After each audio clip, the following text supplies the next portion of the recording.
Hoje falaremos um pouco sobre as funções definidas por mais de uma sentença.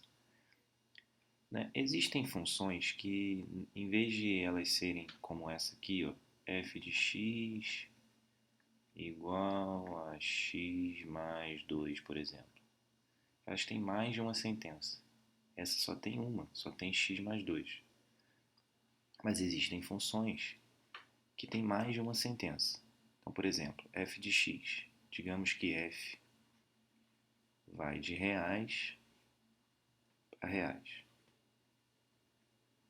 Bom, ela é definida como x mais 1 se x maior ou igual a 3 e 7 menos x se x menor que 3. Isso significa que quando eu vou substituir valores do domínio, que são 3 igual a 3, ou maiores que 3, eu tenho que substituir nessa expressão. E quando são menores, nessa expressão. Por exemplo, se eu calculo nessa expressão aqui f de 0, então se eu quero calcular f de 0, 0 está nesse intervalo. Aliás, desculpa, f de 0 está no outro intervalo, né? Menor que 3. Então, f de 0 eu tenho que substituir aqui. Então fica 7 menos 0, 7. Porém, se eu for calcular f de 4, né? Então se eu for fazer f 4, que agora sim está no primeiro, f 4, então eu tenho que substituir aqui, 4 mais 1, 5. Bom, e o 3? O 3 vai ficar aqui, porque é maior do que ou igual a 3. Qual seria, por exemplo, a raiz dessa função? Como tem duas expressões, eu tenho que calcular cada uma delas iguais a zero. Então, x mais 1 são duas expressões. A gente teria x mais 1 igual a zero. Isso nos daria x igual a menos 1. Acontece que menos 1 não é maior que 3. Então, essa não é a raiz. Porque isso aqui, né, esse resultado, ele não serve porque ele não é maior do que ou igual a 3. Vamos olhar o de baixo. 7 menos x igual a 0. X é igual a 7. 7 não é menor que 3. Então, essa função não tem raiz. Então, por mais que você ache os valores, não significa que essas raízes existem. Então, vamos olhar graficamente o que está acontecendo. Quando x é maior que 3, essa é a expressão que a gente usa. Então, vamos pegar o 3, por exemplo. 3 a gente tem 4. Então, f de 3 é 4. Então, se eu for aqui no gráfico, f de 3 tem que ser 4. Então, esse ponto aqui, ó, tem como ordenada 4 e abscissa 3. A gente já viu que quando for 4 vai ser 5. Então, ela tem um comportamento assim, né? Essa é a parte laranja da função f. E o azul? Só por curiosidade, vamos usar o 3 aqui. O que acontece quando a gente usa o 3? Quando a gente usa o 3, fica 7 menos 3, 4. Só que o 3 não participa dessa função. Então, a gente tem que colocar ele assim, aberto. E, por exemplo, se a gente colocar 2, eu vou obter 5. Então, ela é assim. Ou seja, é uma função decrescente, quando chega no 3, ele é aberto. Então, essa é a parte 7. Essa curva é 7 menos x. E essa reta aqui, essa curva, ou reta, essa figura é x mais 1. Mas quem são esses valores aqui? Menos 1 e 7. Menos 1 seria o valor que essa curva cortaria o eixo x se ela continuasse. E 7 seria o valor que essa curva cortaria o x se continuasse. Se ela continuasse aqui, se essa curva em azul continuasse seu trajeto, ela cortaria o eixo x exatamente no 7. Acontece que ela acaba aqui no 3, então ela não corta. Então essa função, ela é formada por duas semirretas inclinadas de forma diferente em relação ao eixo x. Mas existem funções como essa que nem tem gráfico. Por exemplo, essa aqui. Essa função, ela não tem gráfico. Não dá para desenhar o gráfico. Né? Porque a gente não consegue, como são infinitos valores, a gente não consegue desenhar o gráfico dessa função. Mas a gente consegue calcular alguns valores dela. Por exemplo, g de 0. 0 é um valor racional, dá 1. G de π. Π não é um valor racional, então é π ao quadrado. G de raiz de 2.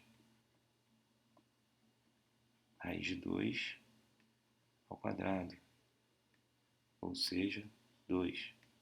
E assim por diante. G de 1, por exemplo. G de 1 é igual a 1, mas você não vai conseguir desenhar o gráfico. Essa função tem raiz? Vamos ver. Né? 1 não é igual a 0. Ok, então a primeira expressão não tem raiz. X ao quadrado igual a 0 vai me dar x igual a 0. Mas 0 não é, né? É um número racional, então não pode ser usado nessa expressão. Então, conclusão, não tem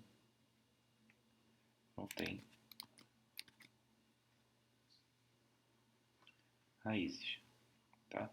Então, esse tipo de análise tem que ser feito com calma, porque como você tem mais de uma expressão, você tem que usar a expressão e prestar atenção também no intervalo ou na condição que é imposta sobre esse domínio. Senão você vai acabar se dando mal. Porque, por exemplo, vamos supor que você tem uma expressão que é f de x igual x mais 1 se x é maior do que ou igual a 0. E 1, por exemplo, se x for menor que 0. E eu quero fazer o ponto de interseção de f de x com g de x igual a 2x. Pronto. Será que f e g se intersectam? Para saber isso, o que eu tenho que fazer? Eu tenho que igualar essa expressão a essa ou essa a essa. Então, primeiro vamos pegar essa de cima aqui. Vamos pegar essa expressão aqui. Então, com essa expressão, eu tenho que usar no final que x é maior que 0. Então, x mais 1 tem que ser igual a 2x. Então, x tem que ser igual a 1. De fato, x igual a 1, ok, é maior que 0. Agora, se eu fizer em relação à segunda, vou pegar a segunda aqui. Segunda, 1 aqui.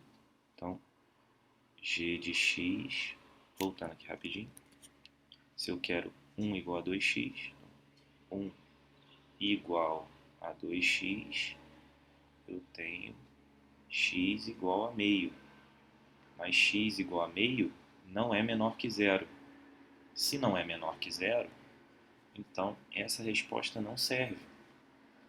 Então a única interseção entre as duas funções é x igual a 1, que quando colocado aqui me dá y igual a 2. Ou seja, o ponto de interseção das duas é 1 no x, 2 no y. Vamos ver se isso é verdade fazendo o gráfico dessas duas funções.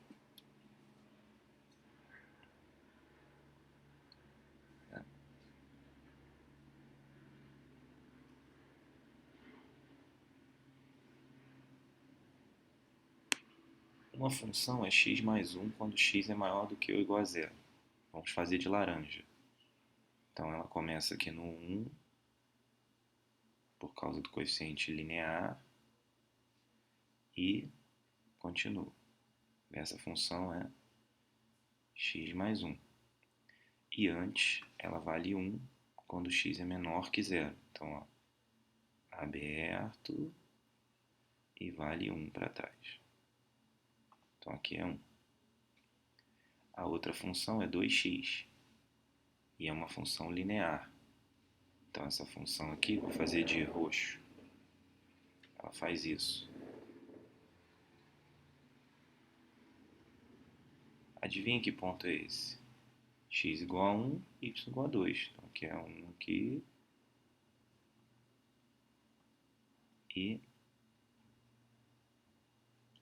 2 aqui, correspondendo ao que esperávamos da interseção entre a função f, que é a função composta pela expressão laranja e a verde, e a função g, que é a função desenhada no gráfico em roxo, 2x.